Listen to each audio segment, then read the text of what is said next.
Welcome to Zoe Stories. The day my husband woke up as my gorgeous wife. The morning sunlight slanted through the half-open blinds, painting soft stripes across the bedroom. I stirred under the weight of sleep, the warmth of our shared bed wrapping around me like a comforting cocoon. At least, I thought it was comforting until I felt different. My body felt lighter, more delicate. My chest rose in a rhythm that felt unfamiliar, my arms thinner, my legs longer. Panic clutched my chest as I rolled over, my eyes landing on the reflection in the full-length mirror across the room. I froze. The face staring back at me was not mine.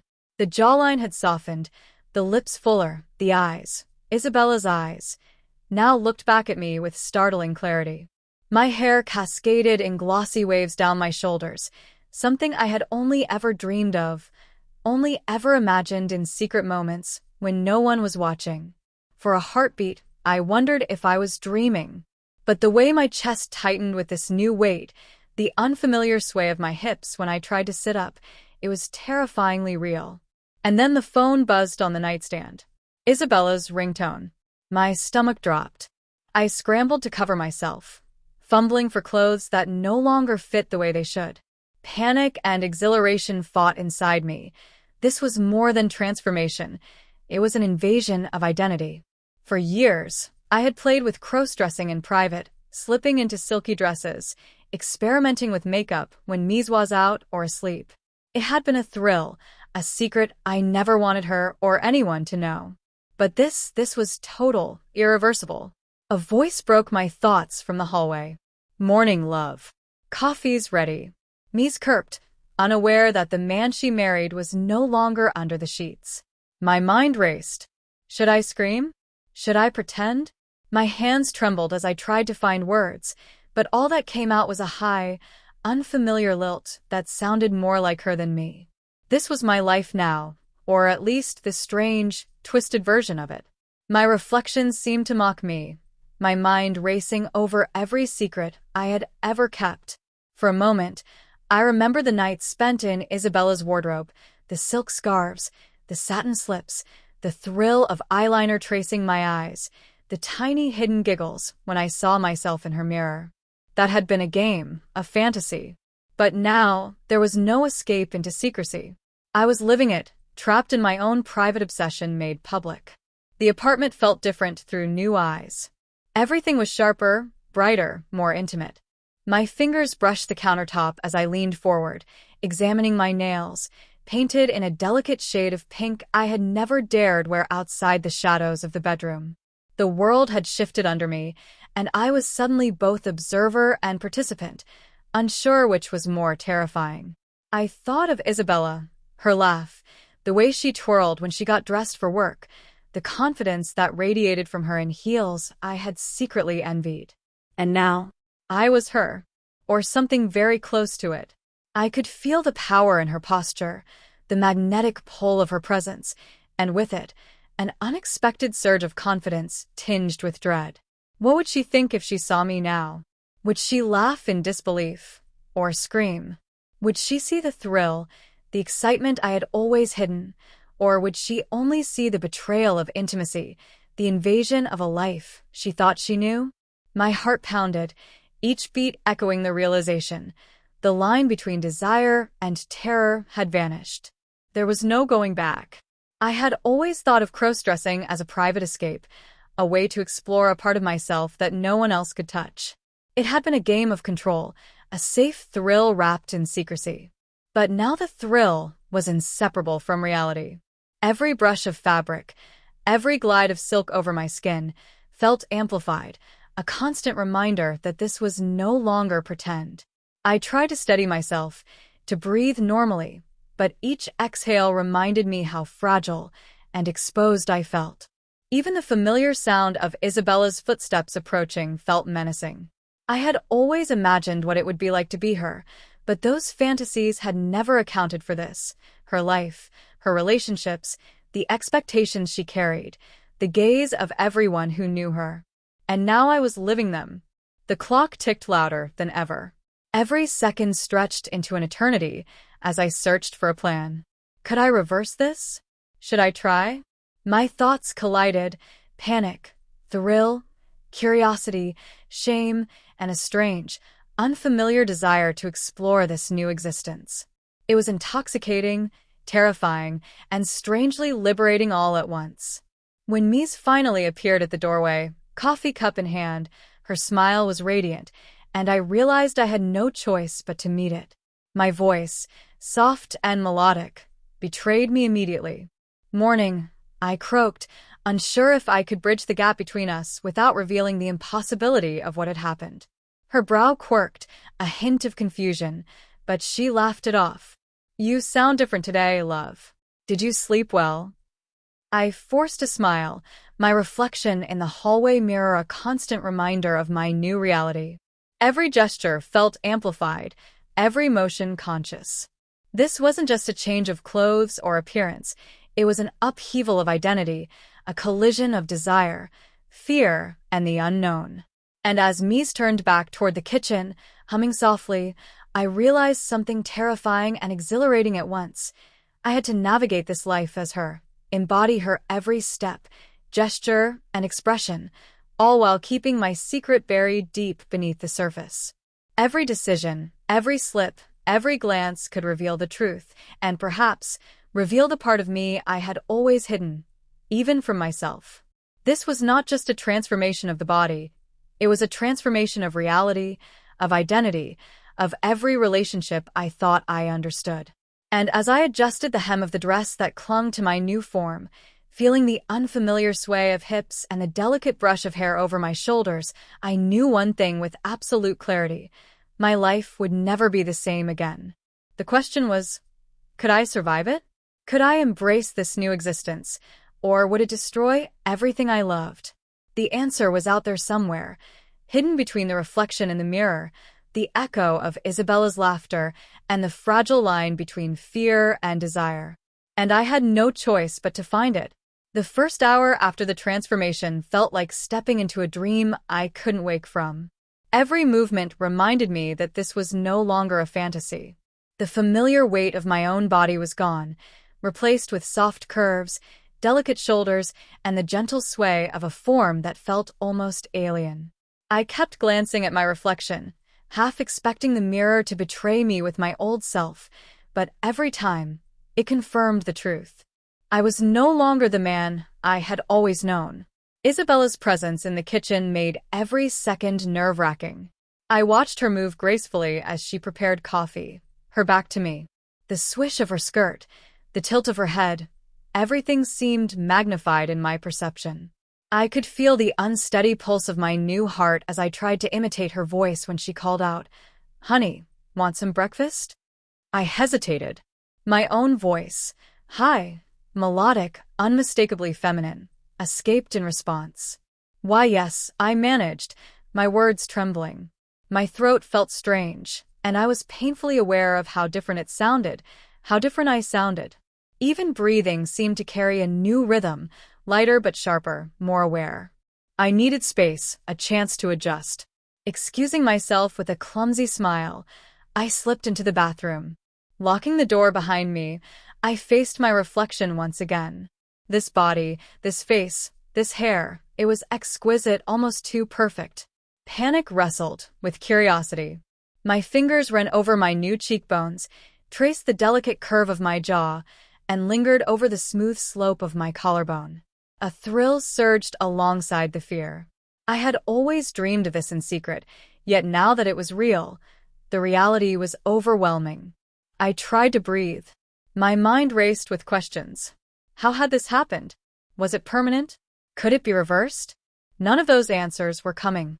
All I had were the sensations, the silky smoothness of skin, the subtle sway of hips, the strange weight of breasts against my chest. It was intoxicating. Every detail became magnified.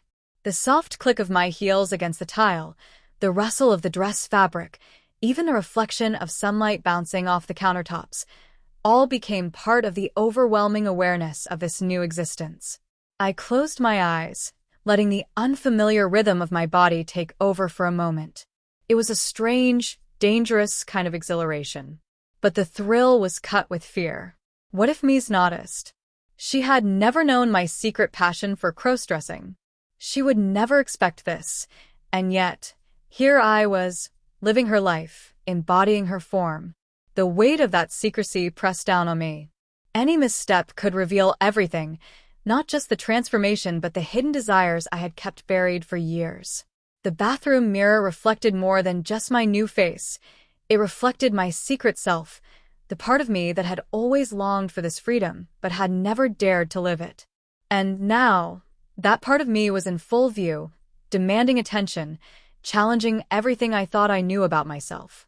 I touched my hair again, tugging gently at the strands, feeling the glossy waves tumble over my shoulders.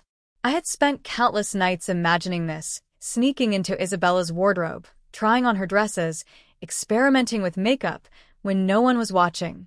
But those moments had always been fleeting, always controlled. This was uncharted territory. There was no privacy, no safety net. Every sensation, every movement, carried risk. Then came the thought that made my pulse spike. I had to leave the bathroom. I couldn't hide forever.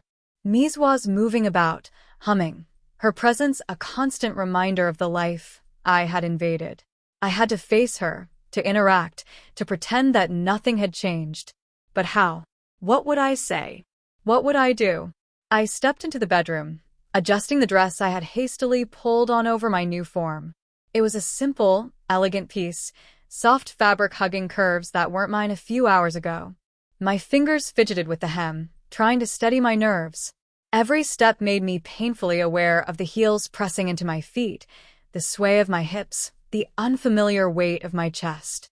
Mies turned at the sound, her eyes lighting up. "Oh, there you are. I thought I heard you moving around." Her smile was warm, casual, but I saw the hint of curiosity in her gaze, subtle and probing. I swallowed hard, forcing a playful laugh. I just needed some air. My voice betrayed me, delicate and melodic. She tilted her head slightly, but said nothing more, returning to the kitchen. Alone again, I realized how vulnerable I felt. This body, this identity was beautiful, yes, but it was also exposed. Every movement, every glance in the mirror, was a reminder of how precarious my situation was. I could feel the adrenaline coursing through me, mingling with fear, excitement, and a strange, unnameable desire to explore this new existence. I sat on the edge of the bed, tracing the smooth fabric of the dress over my legs. My mind drifted to all the hidden corners of our apartment I had imagined exploring as Isabella. And now, those fantasies were no longer private. They were mine to live, yet mine to fear. And through it all, one thought remained. How long could I keep this secret? How long before Mies noticed something, anything, that would reveal the truth? I didn't know. But I did know one thing. Nothing would ever be the same again. The apartment felt simultaneously familiar and alien as I tried to navigate this new existence. Every corner, every shadow, every sound seemed sharper now, more intimate, as if the world itself had shifted to accommodate my new form. I couldn't stay in the bedroom forever. I had to face the reality of moving through Isabella's life, her space, her possessions, her routines, without giving away the truth. I slipped into the living room, the soft click of my heels against the floor echoing louder than usual. My reflection in the glass of the coffee table caught my eye. My body, slender, curved, and undeniably feminine, moved differently than before. Even the simple act of sitting required an adjustment. Hips tilted just so, back straight, shoulders soft but poised.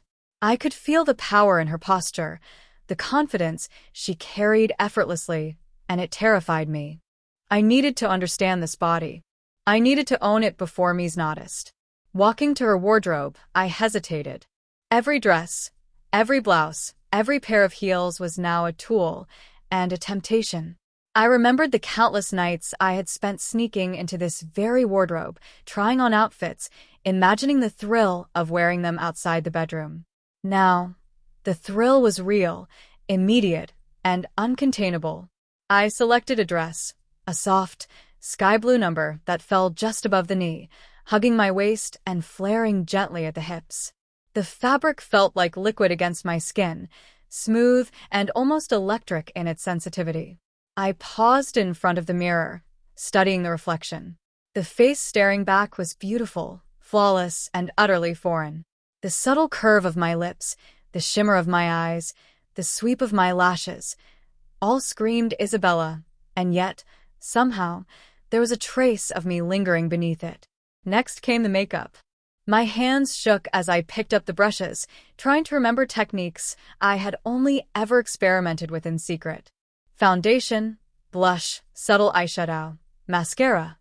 The ritual was hypnotic, each stroke a bridge between who I had been and who I now was. The more I applied, the more I felt like I was shedding my old identity, like each brushstroke erased the man I had been. And then came the final touch, the heels.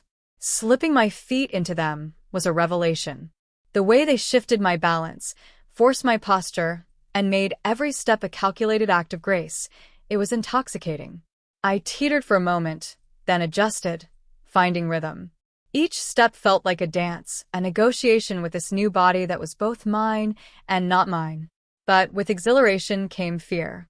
Every sound, every unexpected movement, threatened to expose me. A knock at the door, the faint hum of Isabella's voice, even the creak of the floorboards under my new gate. It was as if the apartment itself conspired to betray me. I had always lived cautiously in my secret life, but now the stakes were impossibly higher. Every glance from Ms. Could shatter my carefully maintained illusion. I practiced her expressions in the mirror, mimicking the tilt of her head, the smile that lit up her eyes, the soft inflections in her voice.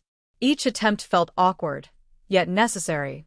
I had to become her convincingly, or risk revealing not only my transformation, but the hidden part of myself I had always kept locked away.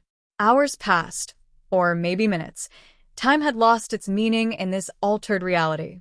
I experimented with gestures, the subtle sway of hands, the delicate arch of eyebrows, the way she laughed or frowned. Each motion was a rehearsal, a preparation for the moment when I would inevitably have to interact with her. Then came the emotional storm. I realized I was not just embodying Isabella, I was confronting my own desires and fears simultaneously. The thrill of her form, the beauty I had always admired, clashed with shame, guilt, and panic. I had lived in secrecy, and now the secret had become a public, inescapable truth, even if only I knew it for now. The first full attempt at a transformation wasn't just physical, it was psychological. I had to convince myself, first and foremost, that I was her, at least temporarily. Every glance in the mirror was a test of will, a challenge to integrate this foreign body with my own identity. My reflection was no longer a playful fantasy, it was a living, breathing reality demanding acknowledgement. And then, just as I was beginning to feel some control, the faint sound of footsteps, Isabella's footsteps, echoed from the hallway. My heart leaped into my throat. Every instinct screamed to hide, to retreat, to revert to the comfort of the man I had been. But that wasn't an option. I was her now. I had to face the risk, embrace the exposure, and navigate this delicate dance between fear and thrill. I practiced one final gesture, a soft, casual wave as if I were greeting her casually, and waited. The door opened, and Mies appeared, carrying her morning coffee. Her eyes met mine, and for a brief, electrifying moment, the world seemed to pause. "You're different," she said softly, tilting her head. A pause. "Did you sleep okay?" I smiled, heart pounding, keeping the melody of my voice controlled, feminine, careful. "Yes, I feel refreshed," I replied, my lips curling into the practiced smile I had rehearsed countless times in the mirror. Her expression softened, satisfaction mingled with a hint of curiosity. She didn't press further, and I exhaled, relief flooding through me, but only briefly. I knew this was just the beginning. Every interaction, every glance, every sound of her presence could unravel the fragile control I had painstakingly cultivated. I sat down, trying to appear casual, my mind a whirlwind of anticipation and dread. The thrill of transformation battled with fear of exposure, each heartbeat a reminder that I was treading a dangerous line. And deep down, a small, forbidden part of me thrilled at the thought that I might just pull it off, that I could fully inhabit this world of silk, heels, and forbidden delight without being discovered. Yet I knew the danger was real. One misstep, one slip of the voice, one hesitation, and everything could be exposed. The stakes were higher than ever, and the game had only just begun. The afternoon sun poured through the living room windows, casting long shadows across the floor. I sat perched on the edge of the sofa, trying to steady my racing thoughts. The exhilaration of the transformation still pulsed through me, mingling with anxiety that refused to settle. Every small noise, the distant hum of traffic outside, the gentle ticking of the clock, made me jump. It was as if the entire world was conspiring to expose me, and I was utterly unprepared. I ran my hands over my dress again, tracing the delicate fabric, feeling the unfamiliar weight of my chest and the sway of my hips. The mirror in the corner reflected a stranger's face, Isabella's face, but with a hint of me lingering somewhere beneath. I had always imagined what it would be like to inhabit her body, to feel what she felt. But imagination and reality were worlds apart. The thrill of finally living the fantasy collided violently with fear, shame, and a strange, unexplainable desire to see just how far I could go. A knock at the door sent a jolt through me. My heart hammered against my ribs. Not Isabella, this was different. The unexpected, unplanned sound. My mind raced. Who could it be? I wasn't ready for visitors. My reflection in the coffee table glass mocked me, reminding me of how fragile this illusion was. I hurried to the door, trying to adjust the dress and smooth my hair without making it obvious how frantic I felt. Opening the door revealed a delivery person holding a package. Relief washed over me, but only briefly. My voice, high and melodic, emerged automatically. "Thank you." I reached for the box, hands trembling slightly. Even such a mundane interaction felt perilous now. Every syllable, every gesture had to be controlled, measured, perfected. Once the door closed, I sank back onto the sofa, the package on my lap. The adrenaline still coursed through me, leaving me drained but unable to rest. The reality of my situation was settling in. I had to navigate this body, this identity, and this secret without fail. Any slip could reveal not only my transformation but also the hidden desires and fantasies I had kept buried for years. I thought about Isabella, her routines, her friends, the life she lived. I had always admired her confidence, the effortless way she moved through the world. Now I had to embody that confidence or risk exposure. But it wasn't just about imitation, it was about understanding her, inhabiting her world, and keeping the delicate balance between thrill and danger. Then came the first real test, a video call from my best friend, someone who had never known about my secret crossdressing. My heart skipped a beat. I had to answer, to speak, to maintain composure, while sounding like a voice I didn't recognize as my own. The screen flickered to life, and his familiar face filled the frame. "Hey, you sound different," he said immediately, a puzzled smile tugging at his lips. Panic flared. I fumbled for words, trying to maintain the melody of my new voice while hiding the panic behind a casual expression. "Oh, just a cold," I lied, forcing a laugh that sounded delicate and light, betraying nothing. The call continued, but each sentence was a high-wire act. I had to keep gestures subtle, avoid any lapse in my voice, and maintain the illusion of normalcy. Every laugh, every nod, every movement was scrutinized, not by a stranger, but by someone who knew me intimately. I realized, with a thrill and a terror that knotted my stomach, that this was the first of many challenges. After the call ended, I leaned back, exhausted. The internal conflict raged stronger than ever. Part of me wanted to hide, to retreat into the safety of my old life, the man I had always been. But another part, the part that had always been drawn to the thrill of crossdressing, the exploration of femininity, pushed me forward, urging me to embrace this reality fully. I practiced walking again, testing the sway of my hips, the balance on my heels, the subtle tilt of my head. Each movement was a negotiation between fear and desire, anxiety and exhilaration.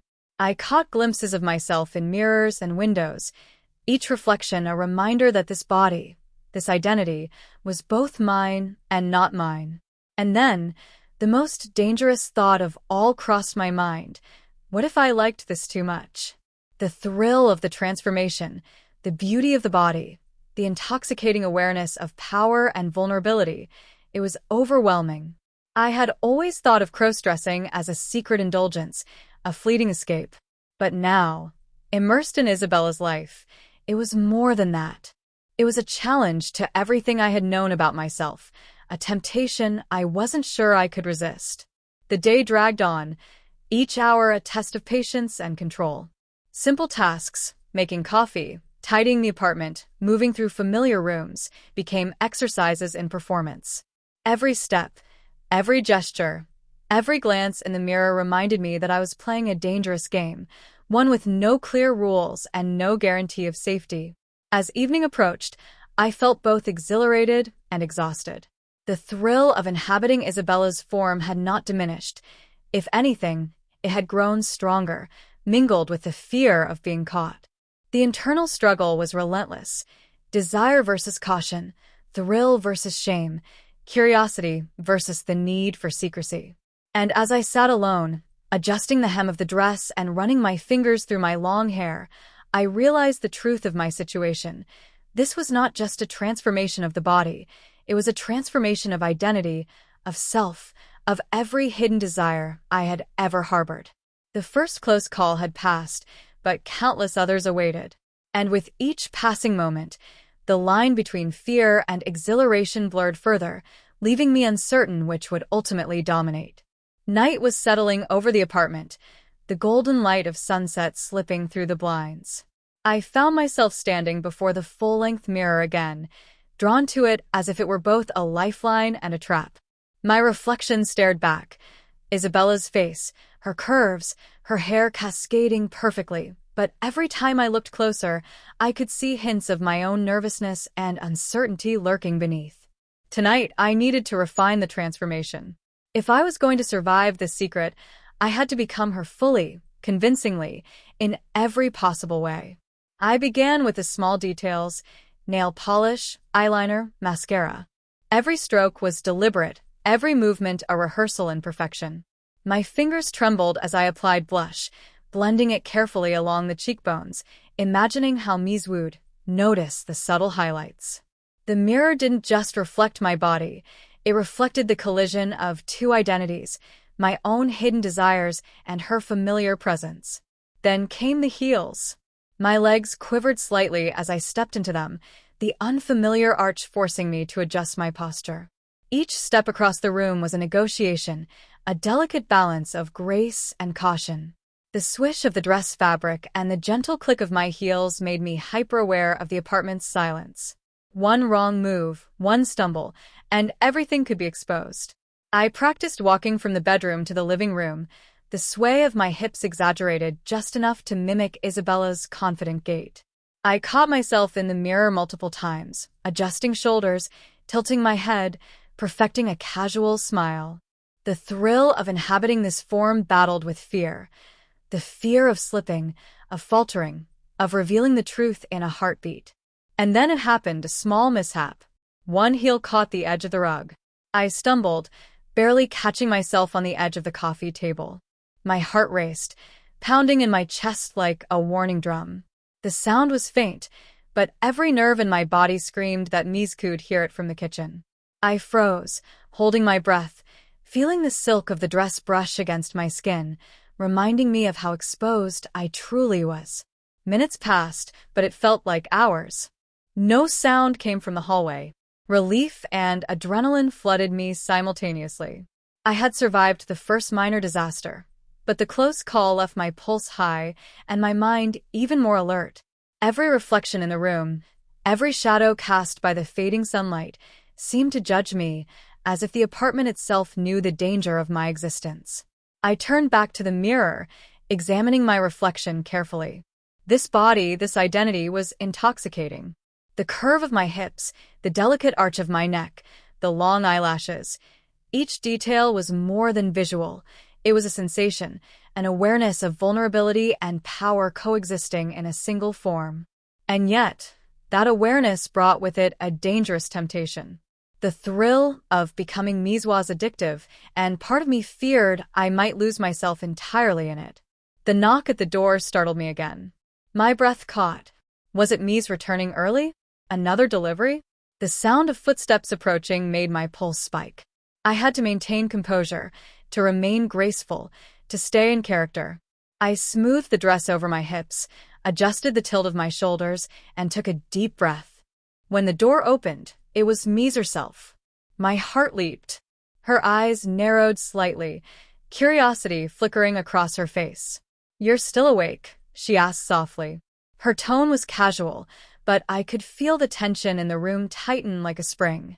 "Yes, I couldn't sleep," I replied, careful to match the pitch and inflection of her own gentle voice.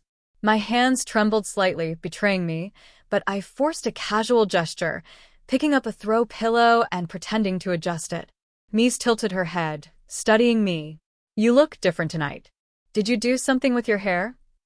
Her words were innocent, but each syllable felt like a probe, a test. I smiled, heart hammering, and replied, "Just trying something new." The silence that followed was deafening. Every second stretched into eternity, the tension thick in the air. I could feel the pressure mounting, the delicate balance of deception threatening to collapse with any misstep. The apartment seemed smaller now, every shadow more menacing, every reflection more revealing. Then, a minor catastrophe, my wig shifted slightly as I adjusted my posture. A lock of hair fell over my shoulder. My heart skipped a beat. Would she notice? I grabbed it quickly, tucking it back, hoping the movement looked natural. Isabella's eyes lingered for a moment longer than comfortable, then she nodded and returned to the kitchen. I exhaled, relief mingling with exhilaration. The danger was real, but so was the thrill. Each minor mishap, each close call, heightened the awareness of my new existence. I was living Isabella's life, embodying her beauty and navigating the constant tension of secrecy. And somewhere deep inside, I realized I was beginning to enjoy it. The fear, the thrill, the delicate dance of exposure and control. But the stakes had never been higher. Every interaction, every glance, every reflection was a test. One misstep could unravel everything, revealing the secret I had fought so hard to keep hidden. And as night fell, the apartment bathed in the warm glow of lamps and streetlights, I knew that the real challenges, the moments that would truly test my ability to inhabit this life, were just beginning. Night had fully settled over the city, and the apartment was bathed in the soft glow of lamps. Shadows stretched across the walls, creating a private stage where every movement, every breath, felt amplified. I stood in front of the mirror once again, taking in my reflection. Isabella's face, her curves, her eyes that now felt like a doorway into another life. I was exhausted, exhilarated, and terrified all at once. The first hours had been a test, the first full transformation another. Then came the internal struggle, the minor mishaps, and the physical rehearsal. And now, here I was, on the brink of something I could neither predict nor control. I ran my fingers through my hair, tracing the silky strands, feeling the delicate swing of my new hips. The reflection was intoxicating, and for the first time, I realized the full depth of what I was experiencing. This was not just a change of clothes, it was a complete immersion into someone else's identity. A sudden noise from the hallway made me freeze. My pulse surged. Footsteps, Mies moving again, or someone else entirely. My mind raced with possibilities. Every interaction now carried risk. I had rehearsed the gestures, the posture, the voice, but improvisation was inevitable.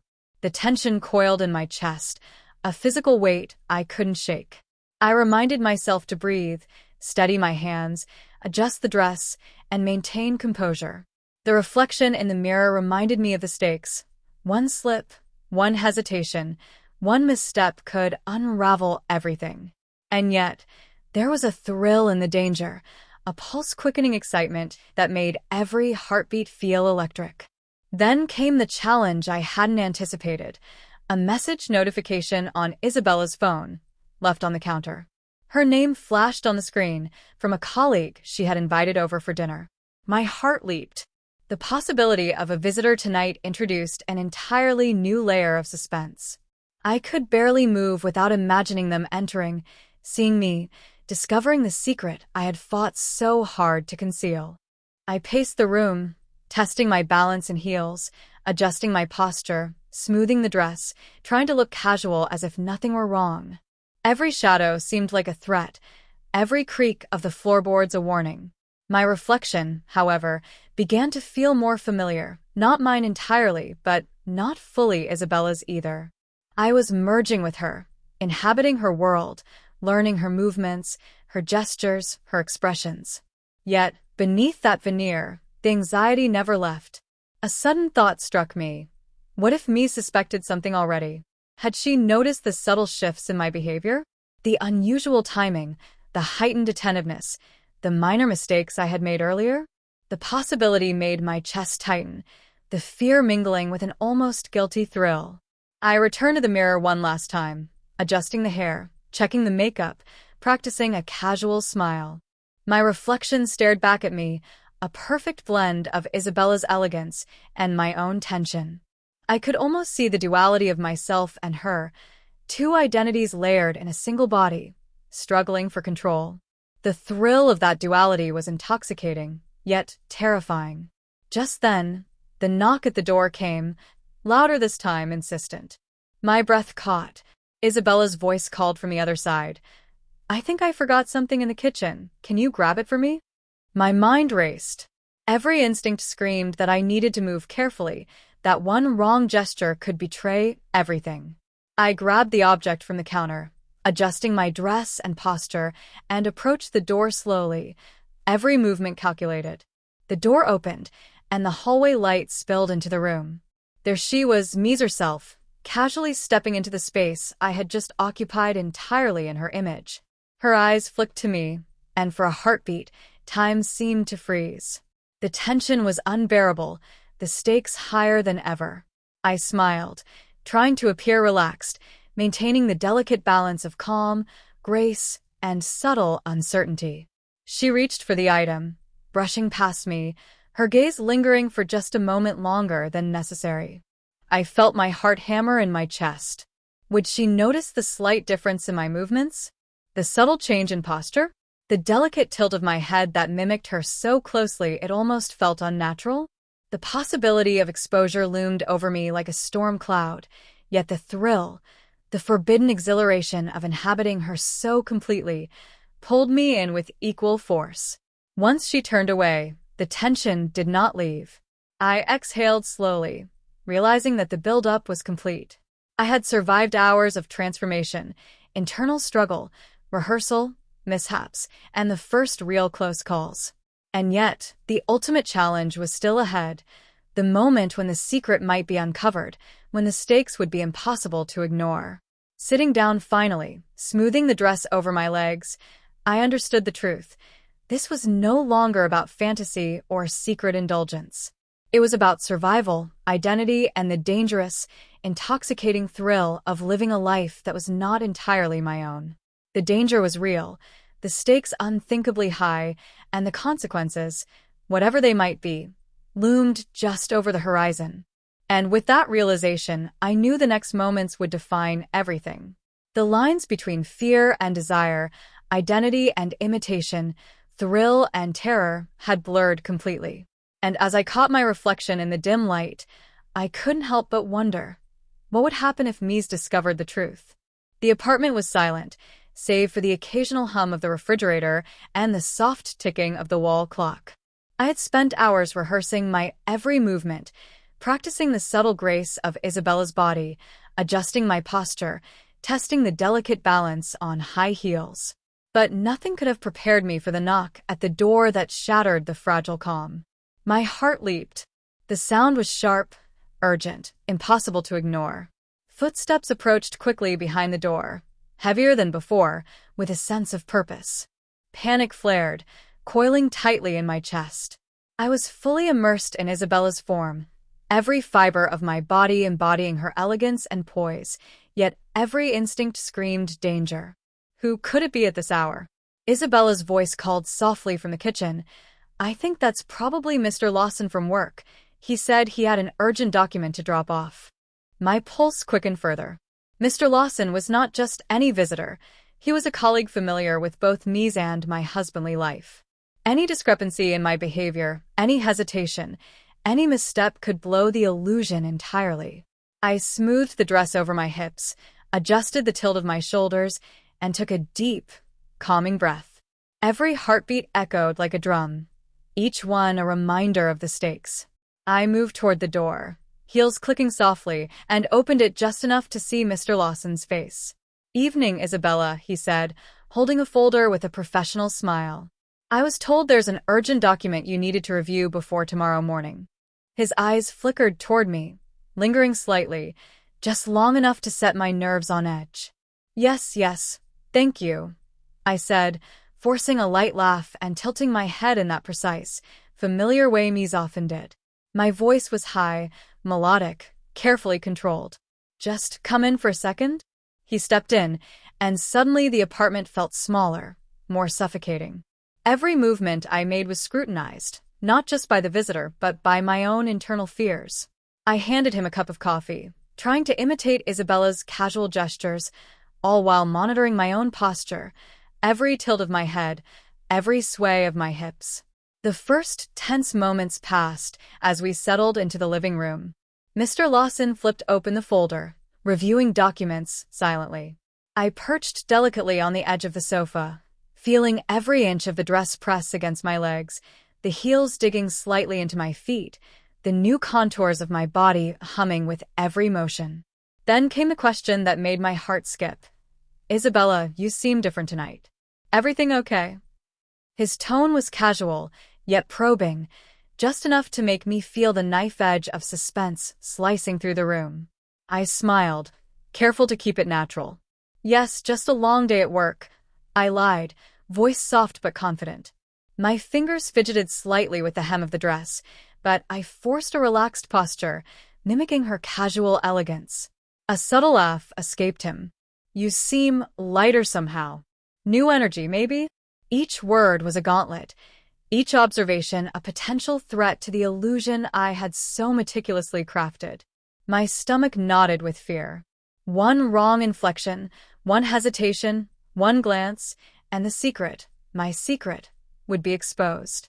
I sipped the coffee I had poured, trying to buy a few seconds to steady myself. But the tension was palpable, vibrating through the room like electricity.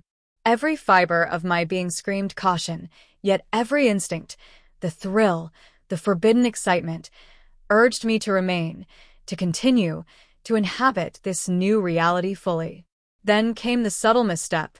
My heel clicked against the edge of the coffee table. The sound was sharp, impossibly loud in my mind. Mr. Lawson looked up, his brows slightly raised, eyes narrowing in subtle curiosity.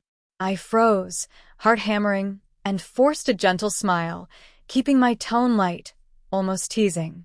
"Clumsy me, I guess," I said, laughing softly. He chuckled, but the moment had passed. Or so I thought. My mind raced.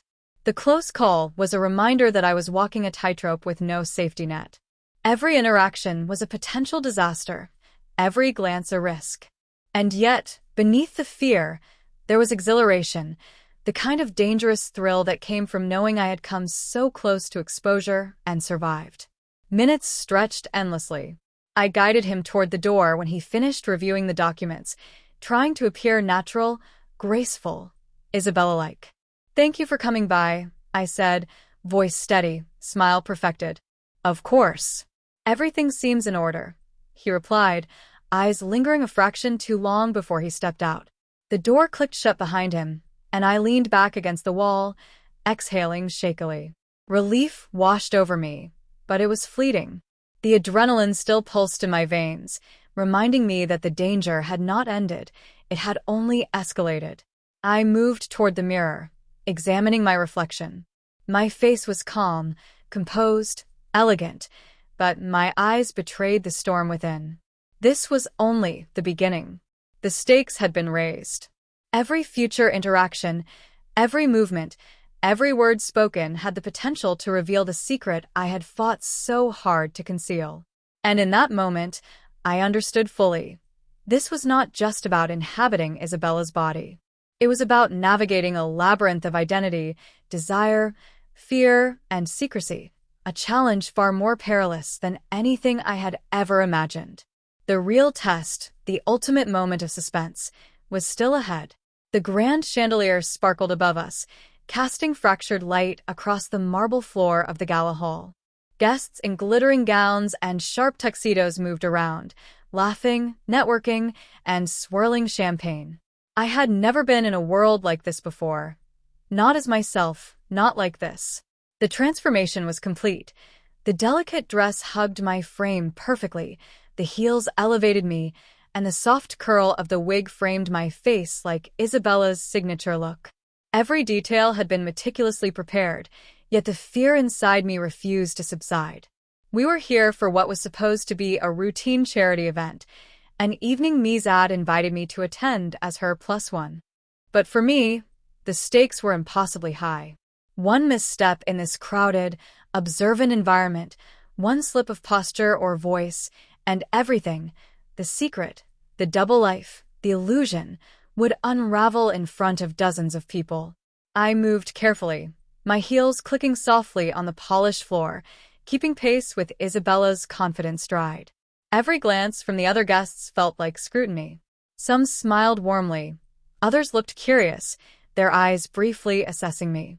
The tension coiled in my stomach like a living thing. I forced myself to focus on the movements, the sway of the dress, the tilt of the head, the elegance of every gesture. Then came the unexpected, a familiar face in the crowd, my coworker, Ethan. He wasn't supposed to be here. My pulse spiked. Ethan had known me for years, the me that wasn't Isabella, and the thought of him seeing me like this sent a jolt of panic through my veins. He was walking toward us, a broad smile on his face. "Isabella, I didn't expect to see you here," he said, voice loud enough to carry across the hall. His gaze flicked to me. "And you brought a friend?" My heart pounded, sweat forming at my temples. "Friend?" I wasn't a friend. I was Mies in her own form, her identity borrowed and mimicked perfectly. My hands trembled slightly as I raised them in a polite wave, my voice pitched delicately, high and melodic, carefully mimicking Isabella's tone.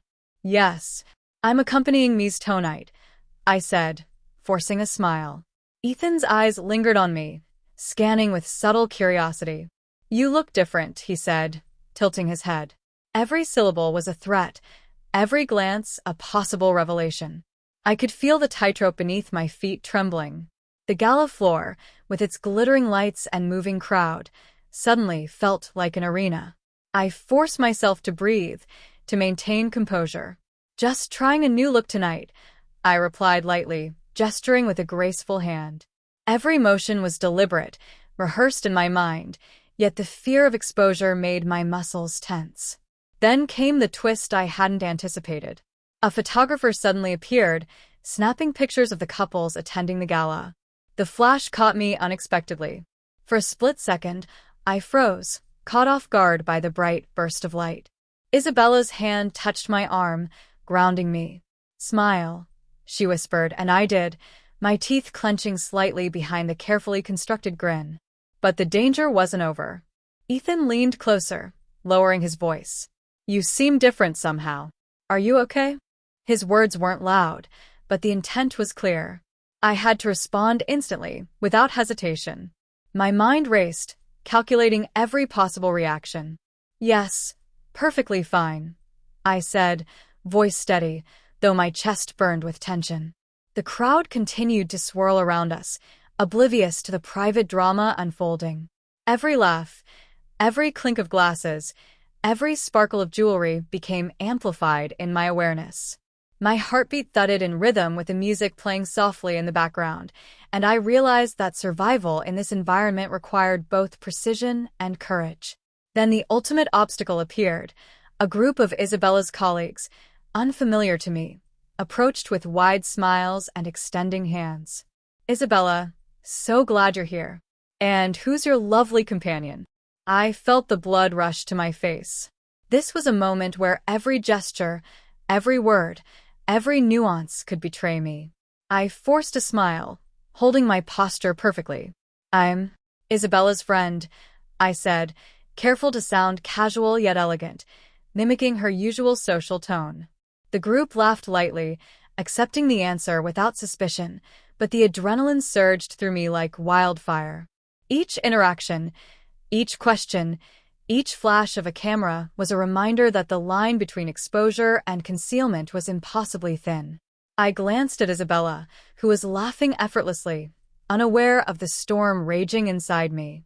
For the first time, I realized that this evening wasn't just about maintaining a disguise. It was about navigating a complex web of human perception, of appearances and identity, in a world where one slip could ruin everything. And as the night stretched on, I felt the tension escalate with every passing moment. The stakes had never been higher, and the danger more immediate. One wrong word, one misplaced gesture, one flicker of doubt in my eyes, and the secret of my transformation would be revealed in front of dozens of people. The gala continued, glittering and glamorous, yet beneath the surface, I was teetering on the edge of exposure. Every laugh, every smile, every flash of the camera reminded me that my dual identity was not safe. And somewhere deep inside, a thrill mingled with terror, a dangerous, intoxicating awareness that this night would test me like nothing else ever had. The gala hall's music swelled, laughter and chatter blending into a constant hum around me. I moved through the crowd with Isabella's practiced elegance, heels clicking on the polished marble floor, dress swaying gracefully with every step. But beneath the poise, my heart hammered relentlessly. Every smile, every glance from another guest felt like a potential threat. Then I spotted it, an ornate mirror lining the far wall, reflecting the entire room. My reflection stared back at me, but it wasn't entirely Isabella's face I saw. There was a tension in my posture, a subtle difference in expression, and a flicker of panic in my eyes. The mirror didn't just show me physically, it revealed the duality of my existence, the secret identity I was desperately trying to hide. I tried to avert my gaze, but curiosity and fear drew me closer. The reflection was mesmerizing and terrifying. The perfect veneer of Isabella's elegance masked the frantic, anxious man underneath. For a moment, I lost control of my composure, my shoulders stiffening, my smile faltering. That's when a voice cut sharply through the music, a colleague's.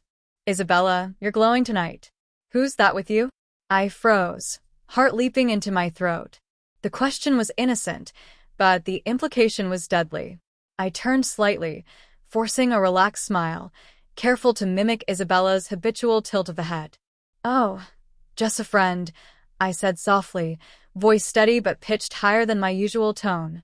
The colleague's eyes lingered, scanning my features, unconsciously trying to read me. I felt sweat prickling at my temples, a tremor in my hands as I held my drink. Every muscle in my body screamed to maintain control. One wrong movement, one fleeting expression, and the illusion would shatter completely. The mirror's reflection seemed to mock me, duplicating my anxiety for all to see. I adjusted my posture, smoothing the dress over my hips, straightening the wig. But the more I tried to perfect my form, the more aware I became of my vulnerability. The reflection was a stark reminder that anyone could notice, any small detail could betray me. Suddenly, a photographer moved closer, aiming the camera directly at me. The flash went off, blinding for an instant. My heart stopped. I forced a graceful pose, smiling, tilting my head just right. The camera clicked again. Every burst of light was a jolt of fear, reminder that one captured moment could unravel the secret entirely if anyone saw the photos later. Then came the worst part. Ethan, the unexpected coworker, leaned in closer, lowering his voice. "You really look different tonight. Is something going on?" His eyes searched mine for an answer, suspicion threading through his casual tone. My breath caught. I forced a laugh, delicate and light, tilting my head. It's just the gala, I guess. The lights, the excitement, it brings out a new energy. I replied smoothly, each word carefully measured. My hands shook slightly as I adjusted the edge of the dress. But he wasn't satisfied. Are you okay? You seem tense. Panic surged through me. The music, the crowd, the mirror reflecting my double life, all pressed down like a weight. 1 second, one wrong syllable, one twitch of a hand, and everything could be revealed. I could feel the adrenaline coursing through me, sharp and electric, heightening every sense. Then came the moment of pure terror. A sudden jostle in the crowd sent me stumbling slightly. My heel caught the edge of the carpet, and I teetered dangerously. Ethan's eyes widened, alarmed. I caught myself just in time, pressing a hand to my chest to steady my breath.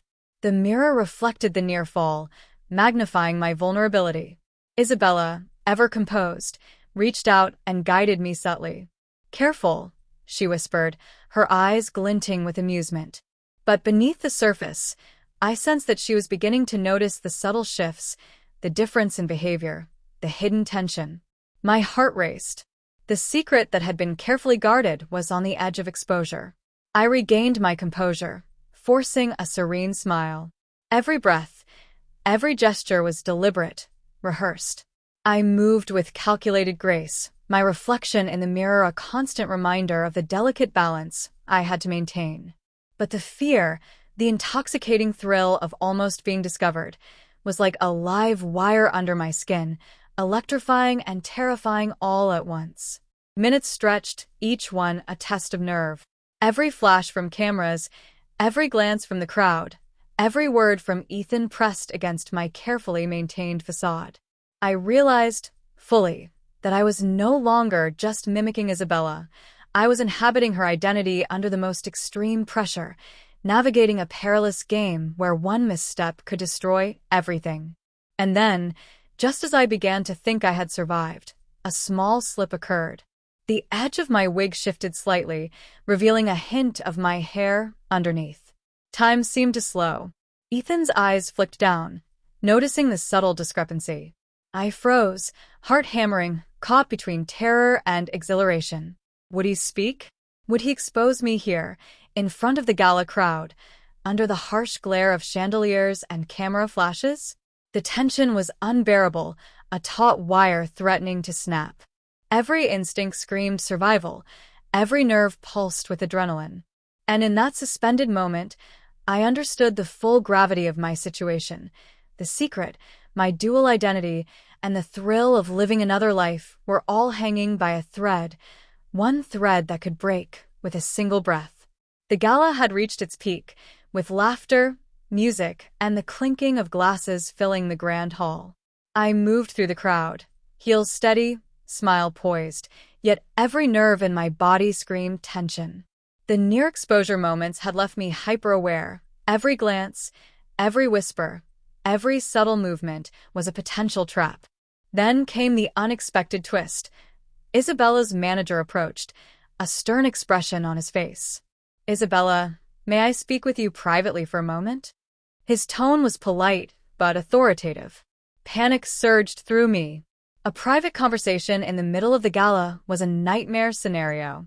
One misstep, one flinch, one mispronounced word, and the illusion would shatter.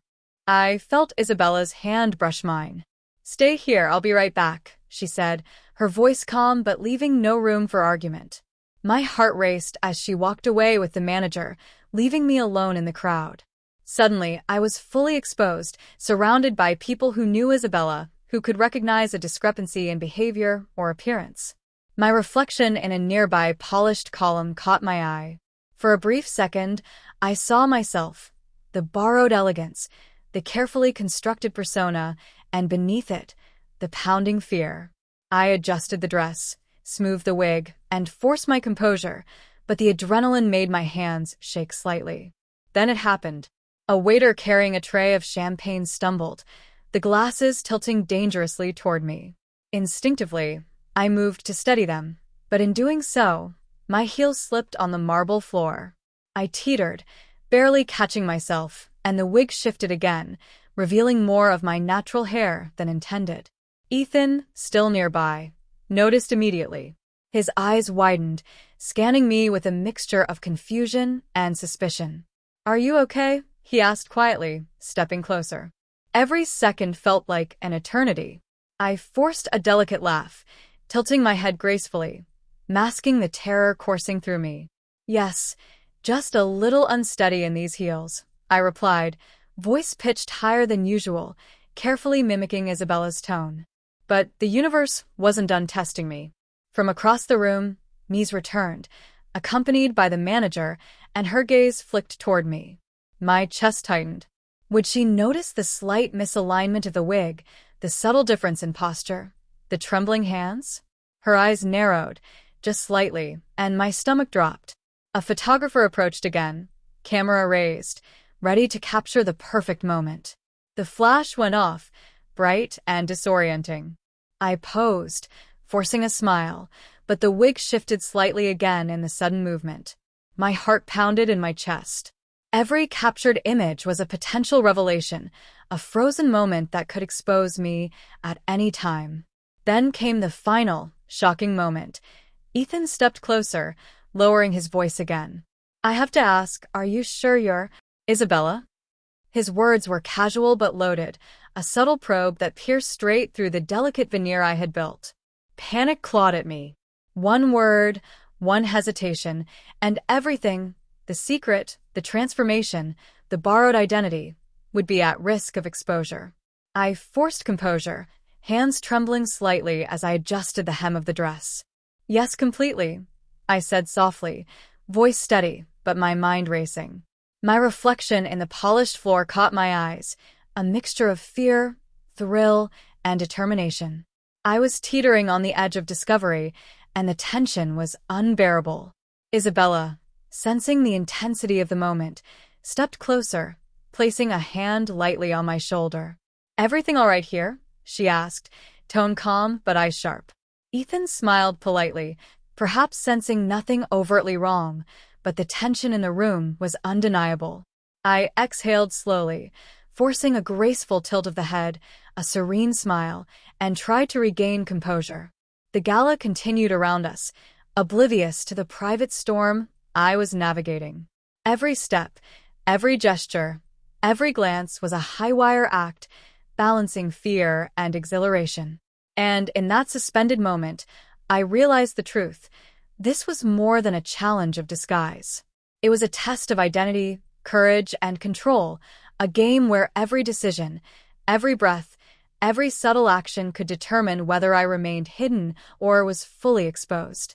The night had escalated beyond any rehearsal or expectation. The thrill, the danger, the near discoveries, they all converged, leaving me standing on the razor's edge of revelation. I glanced at my reflection one final time, catching the faintest hint of my own expression beneath Isabella's elegant facade. The duality, the borrowed elegance, and the underlying truth was clearer than ever. And I knew that the ultimate moment of truth, the real challenge that would define the entire night, was still approaching. The city lights stretched endlessly below us, a sea of gold and silver, flickering like distant stars. The rooftop was quiet except for the faint hum of traffic far below and the occasional whisper of wind brushing against the edge. Mies ad suggested taking a moment away from the crowded event to enjoy the view. I had agreed, though every step toward the rooftop felt like walking into a trap. Out here, there were no crowds to hide behind, no distractions, no familiar faces, just the raw exposure of being myself in Isabella's body. I adjusted the hem of the dress and tested the balance of my heels on the uneven rooftop surface. The wind tugged gently at the curls of my wig, and I pressed a hand to keep it in place, heart racing. Every movement was magnified here, every breath more noticeable. "Isn't this view incredible?" Isabella's voice floated beside me. She leaned against the railing, relaxed, effortless. I wanted to mirror her composure, but the tension in my chest made it nearly impossible. Every second felt like walking a tightrope above the city.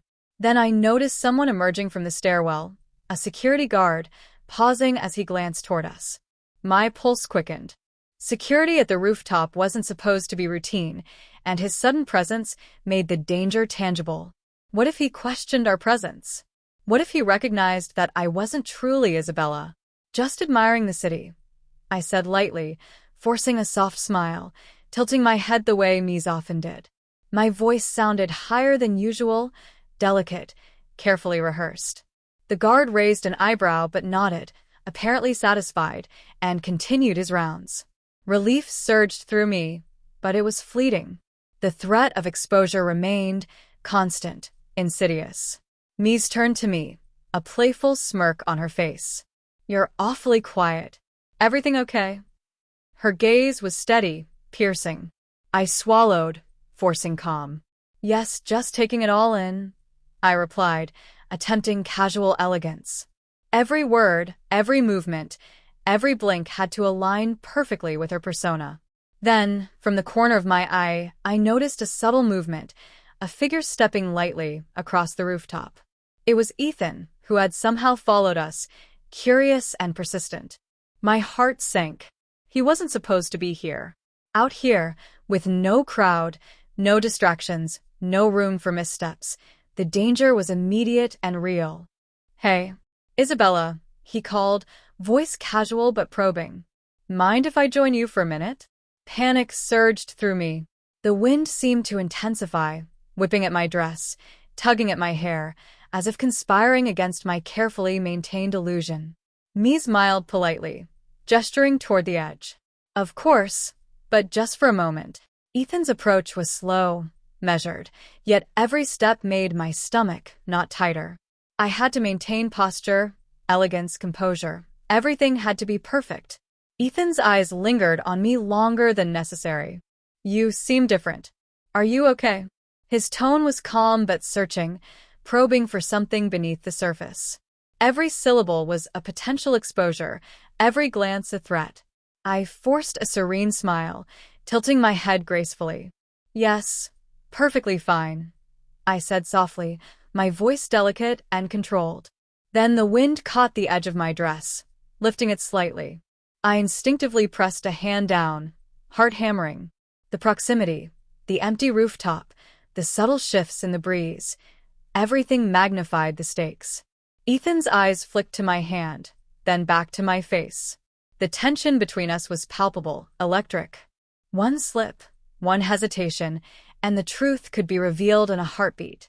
Isabella, seemingly oblivious, chatted lightly with Ethan, but I could feel her subtle glances, her instincts picking up the tiniest discrepancies.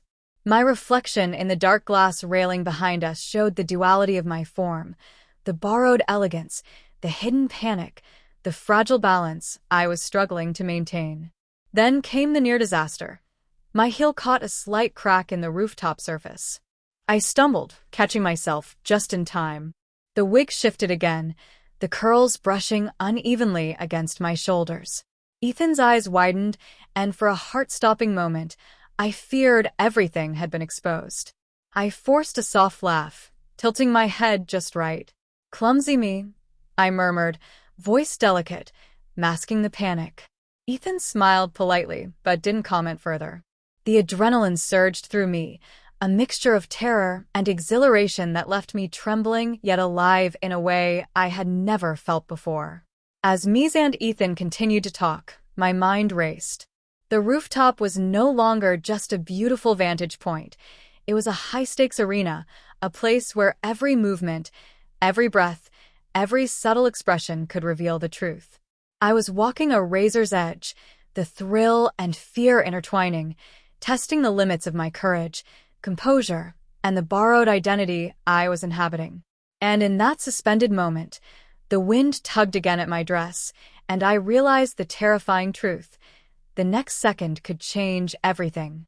One word, one glance, one misstep, and the secret would be out. My dual life, my hidden identity, the borrowed elegance of Isabella. It all hung by a fragile thread, exposed to the danger of discovery. The city lights stretched endlessly below us, a sea of gold and silver, flickering like distant stars. The rooftop was quiet except for the faint hum of traffic far below and the occasional whisper of wind brushing against the edge. Mizad suggested taking a moment away from the crowded event to enjoy the view. I had agreed, though every step toward the rooftop felt like walking into a trap. Out here, there were no crowds to hide behind, no distractions, no familiar faces, just the raw exposure of being myself in Isabella's body. I adjusted the hem of the dress and tested the balance of my heels on the uneven rooftop surface. The wind tugged gently at the curls of my wig, and I pressed a hand to keep it in place, heart racing. Every movement was magnified here, every breath more noticeable. "Isn't this view incredible?" Isabella's voice floated beside me. She leaned against the railing, relaxed, effortless. I wanted to mirror her composure, but the tension in my chest made it nearly impossible. Every second felt like walking a tightrope above the city. Then I noticed someone emerging from the stairwell, a security guard, pausing as he glanced toward us. My pulse quickened. Security at the rooftop wasn't supposed to be routine, and his sudden presence made the danger tangible. What if he questioned our presence? What if he recognized that I wasn't truly Isabella? "Just admiring the city," I said lightly, forcing a soft smile, tilting my head the way Mies often did. My voice sounded higher than usual, delicate, carefully rehearsed. The guard raised an eyebrow but nodded, apparently satisfied, and continued his rounds. Relief surged through me, but it was fleeting. The threat of exposure remained, constant, insidious. Mies turned to me, a playful smirk on her face. "You're awfully quiet. Everything okay?" Her gaze was steady, piercing. I swallowed, forcing calm. "Yes, just taking it all in," I replied, attempting casual elegance. Every word, every movement, every blink had to align perfectly with her persona. Then, from the corner of my eye, I noticed a subtle movement, a figure stepping lightly across the rooftop. It was Ethan, who had somehow followed us, curious and persistent. My heart sank. He wasn't supposed to be here. Out here, with no crowd, no distractions, no room for missteps, the danger was immediate and real. "Hey, Isabella," he called, voice casual but probing. "Mind if I join you for a minute?" Panic surged through me. The wind seemed to intensify, whipping at my dress, tugging at my hair, as if conspiring against my carefully maintained illusion. Mies smiled politely, gesturing toward the edge. "Of course, but just for a moment." Ethan's approach was slow, measured, yet every step made my stomach knot tighter. I had to maintain posture, elegance, composure. Everything had to be perfect. Ethan's eyes lingered on me longer than necessary. "You seem different. Are you okay?" His tone was calm but searching, probing for something beneath the surface. Every syllable was a potential exposure, every glance a threat. I forced a serene smile, tilting my head gracefully. "Yes, perfectly fine," I said softly, my voice delicate and controlled. Then the wind caught the edge of my dress, lifting it slightly. I instinctively pressed a hand down, heart hammering. The proximity, the empty rooftop, the subtle shifts in the breeze, everything magnified the stakes. Ethan's eyes flicked to my hand, then back to my face. The tension between us was palpable, electric. One slip, one hesitation, and the truth could be revealed in a heartbeat. Isabella, seemingly oblivious, chatted lightly with Ethan, but I could feel her subtle glances, her instincts picking up the tiniest discrepancies. My reflection in the dark glass railing behind us showed the duality of my form, the borrowed elegance, the hidden panic, the fragile balance I was struggling to maintain. Then came the near disaster. My heel caught a slight crack in the rooftop surface. I stumbled, catching myself just in time. The wig shifted again, the curls brushing unevenly against my shoulders. Ethan's eyes widened, and for a heart-stopping moment, I feared everything had been exposed. I forced a soft laugh, tilting my head just right. "Clumsy me," I murmured, voice delicate, masking the panic. Ethan smiled politely, but didn't comment further. The adrenaline surged through me, a mixture of terror and exhilaration that left me trembling yet alive in a way I had never felt before. As Mies and Ethan continued to talk, my mind raced. The rooftop was no longer just a beautiful vantage point. It was a high-stakes arena, a place where every movement, every breath, every subtle expression could reveal the truth. I was walking a razor's edge, the thrill and fear intertwining, testing the limits of my courage, composure, and the borrowed identity I was inhabiting. And in that suspended moment, the wind tugged again at my dress, and I realized the terrifying truth. The next second could change everything. One word, one glance, one misstep, and the secret would be out. My dual life, my hidden identity, the borrowed elegance of Isabella, it all hung by a fragile thread, exposed to the danger of discovery.